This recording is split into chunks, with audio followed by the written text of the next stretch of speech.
Chère Tata Nadine, permets que je t'appelle Tata, non pas qu'un réel lien de parenté nous unisse, mais plutôt parce que ton prénom évoque celui d'une vieille Tati qu'on irait voir parfois le dimanche à la campagne et qui nous servirait un chocolat chaud et une part de tarte tatin. Seulement, ma Nadinou, l'image d'Épinal s'arrête là, et tu n'as de doux que la blondeur de tes cheveux, tandis que ton discours, lui, évoque plus la haine stupide d'un paysan texan aviné fan de Donald Trump que la douce mélancolie des publicités Erta. Na na na na na na. Ma chère Tantine, que ne t'entends-je pas dire qu'une fois sorti du métro à Gare du Nord, tu te croirais arrivé en Afrique? Je m'inquiète.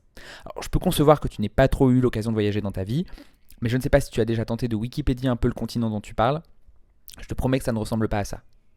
Qu'à cela ne tienne, te voilà toute perturbée par ce métissage de gens de couleur, cette assemblée de cultures disparates, et cette situation somme toute commune à de nombreuses villes du monde, que des communautés se regroupent parfois par quartier. Ça dit, si tu sembles avoir un problème avec ce rassemblement de personnes de couleur, plutôt noire, je dirais, tu n'évoques pas le fait de te sentir à Shanghai quand tu descends du tram Port d'Italie, ou de te croire à Mykonos un samedi soir dans le Marais. Mais non, ma Nadine, je ne dirais pas que tu es raciste parce que tu as déjà évoqué toi-même, tu as dans ton entourage une amie encore plus noire qu'une arabe. Et il n'y a pas de meilleur alibi à cela, si ce n'est peut-être si tu en avais eu deux. Mais bon, là ça commence à faire beaucoup, parce que c'est quand il y en a un que ça va et après...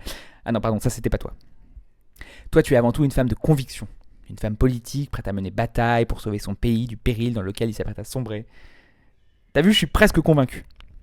Mais bon, même si je suis suffisamment naïf pour me rendre encore aux urnes à chaque nouvelle élection en pensant que le changement c'est peut-être maintenant, puis finalement ce sera pas maintenant tout de suite, mais un peu plus tard, on va voir ce qu'on peut faire. Même si je suis encore tendu par cet espoir, je suis aussi bien conscient que le monde politique, c'est Game of Thrones dans un service de gériatrie.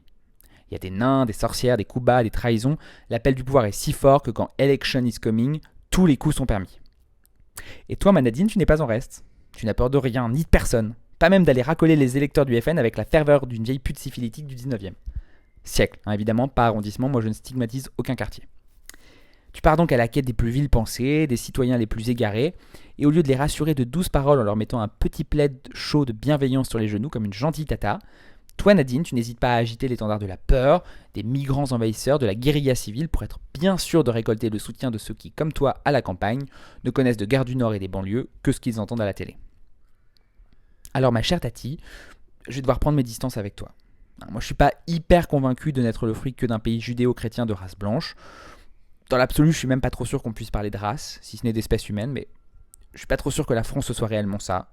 J'ai peut-être pas très bien écouté mes cours d'histoire. Alors, si je peux te donner un petit conseil, Manadinou, toi que je sais être devenue grand-mère, ce serait de faire honneur à ton prénom.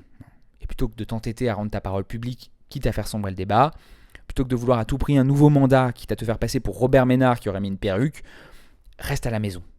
Épluche des pommes, fais des compotes.